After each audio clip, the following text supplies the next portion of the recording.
Welcome. Let's take a look at our top story. South Africa has announced that it will deploy more than 70,000 army troops to help enforce a nationwide lockdown to contain the spread of coronavirus, making it the country with the most stringent rules to fight the COVID-19 pandemic.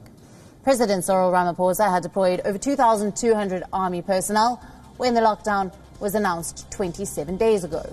But the recent decision to deploy more than 70,000 army men will be the biggest deployment since South Africa became a democracy in 1994.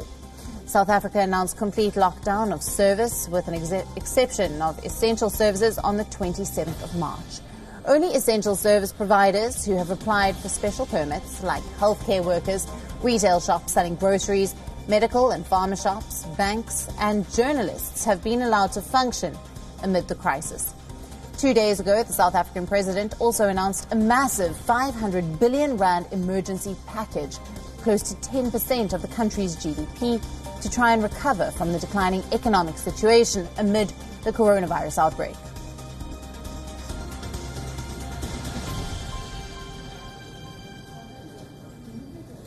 Now embarking on the second phase of our economic response to stabilize the economy, address the extreme decline in supply and demand, and to protect jobs.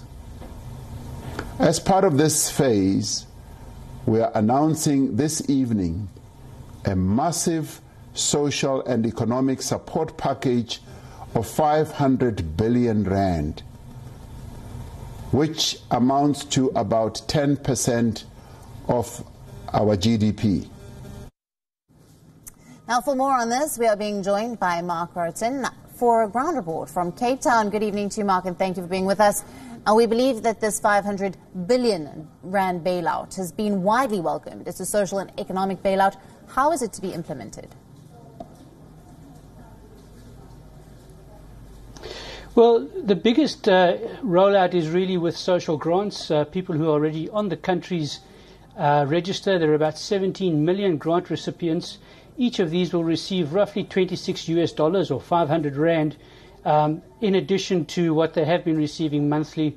For this month of April, there will be a smaller top-up, but it goes a long way to help, because the biggest issue that most people face is the fact that getting food to friends and family, or specifically family members who don't live with them, is a little more difficult under lockdown conditions.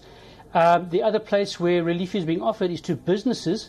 Government is really hoping not to see mass retrenchments or layoffs, and a large number of businesses have already indicated that as things stand, they are facing the need to cut their workforce because of the economic impact of what we've now had 4 weeks of lockdown, another week to go, and we'll only find out later today or this evening in South African time what the future holds beyond the 30th of April. So that's where the focus is. It's been welcomed by opposition parties. It's been welcomed by organizations who are on the coalface and helping people in the communities. Starvation and hunger has become a real issue already. So it has been broadly welcomed, but there's no sort of resting on our laurels and certainty that it's going to be enough. Many still fear hunger over COVID-19 in South Africa at the moment. I want to go back to that, but first, the deployment of 70,000 troops. This is the strictest enforcement of a lockdown anywhere in the world.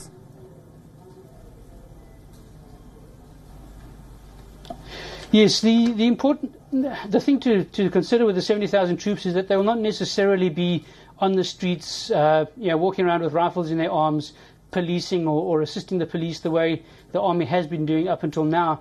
Many of those called up, many of those reservists have medical backgrounds. They're doctors, nurses, medical staff, and it has been pointed out that this is the largest deployment since our first democratic elections in 1994. But most of these soldiers and reservists can be expected to get involved in support services, possibly even building facilities and then helping to man infrastructure, which may be needed in the fight against COVID-19. So we could see military personnel actually assisting in building medical centers, medical facilities, and getting involved in areas way beyond or outside of the policing and the sort of enforcement role that most of the SANDF or South African National Defence Force members have been doing up until now. All right, and now looking further to the rest of Africa, we are getting reports that the continent is on the brink of a food crisis in the midst of this pandemic. And this is further worsened by the high levels of poverty. Now, we could be looking at a major humanitarian crisis then on the continent. It's a very scary report that's come out from the UN. 50% or doubling the numbers of people at risk in terms of food security, talking of 265 million people worldwide now.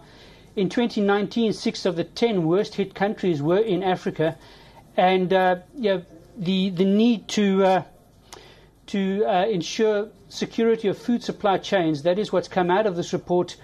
And again, Africa has some unique situations, going back to the situation where many people are earning an income that then goes to family in another city, perhaps even another country.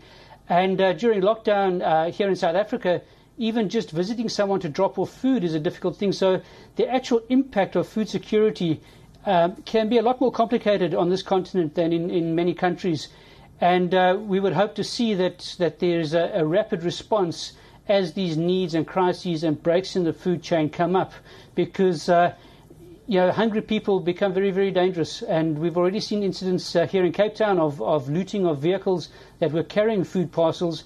And there's no indication that will end anytime soon. So hopefully there will be a rapid response to this. And it certainly is in the forefront of the government's priorities.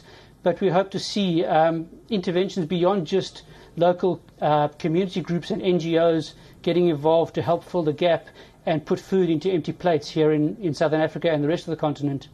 Mark, great to speak to you. Thank you for joining us. That's Mark Rowton coming to us live from Cape Town, South Africa, for the latest on COVID-19 there.